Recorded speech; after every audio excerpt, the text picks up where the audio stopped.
छत्रपती शिवाजी महाराज हे भारतातील महान योद्धे आणि स्वराज्याचे संस्थापक होते.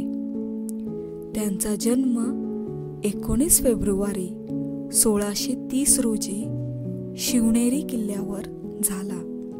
त्यांचे वडील शहाजी राजे भोसले आणि आई जिजाऊ महासाहेब होत्या. जिजाऊच्या प्रेरणेने शिवाजी महाराजांना लहानपणापासूनच धर्म, राजनीती आणि युद्धकलेचे शिक्षण मिळाले. त्यांनी बालपणापासूनच स्वराज्याची संकल्पना मनाशी बाळगली होती.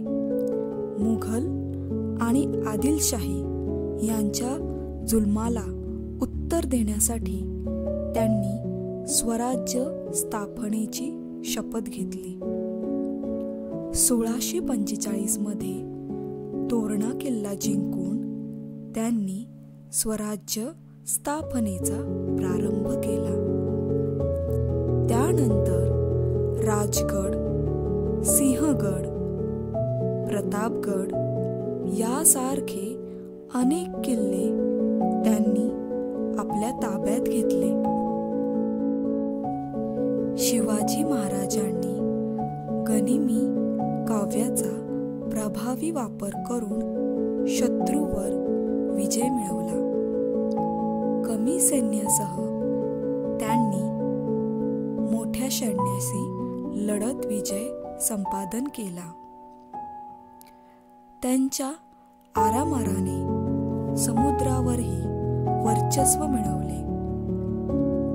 त्यांनी नौदल स्थापन करून जिद्दी पोर्तुगीज आणि इंग्रज यांच्याशी लढाया केल्या. शिवाजी महाराजांचा राज्याभिषेक 6 जून 1674 रोजी रायगड किल्ल्यावर झाला. त्यांना छत्रपती ही उपाधी मिळाली. हिंदवी स्वराज्याची स्थापना करून त्यांनी लोककल्याणकारी राज्य दिले. त्यांनी शेतकरी, सैनिक आणि सामान्य जनतेच्या हितासाठी अनेक सुधारणा केल्या. शिवाजी महाराजांनी सुव्यवस्थित प्रशासन निर्माण केले.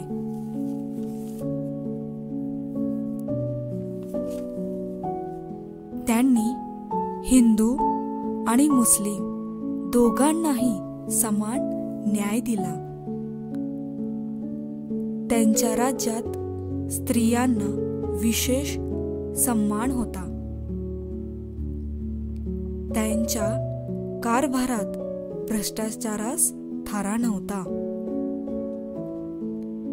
3 एप्रिल 1680 रोजी रायगड किल्ल्यावर त्यांचे निधन झाले. त्यानंतरही त्यांचा वारसा संभाजी महाराज आणि मराठा सरदारांनी पुढे नेला. त्यांची स्वराज्य कल्पना पुढील अनेक शतकापर्यंत प्रेरणादायी ठरली. छत्रपती शिवाजी महाराज हे केवळ एक योद्धा नव्हते, तर ते एक महान प्रशासक आणि दूरदृष्टी असलेले राजा होते. त्यांच्या पराक्रमामुळे आजही ते संपूर्ण भारतात आदराने स्मरण केले जातात.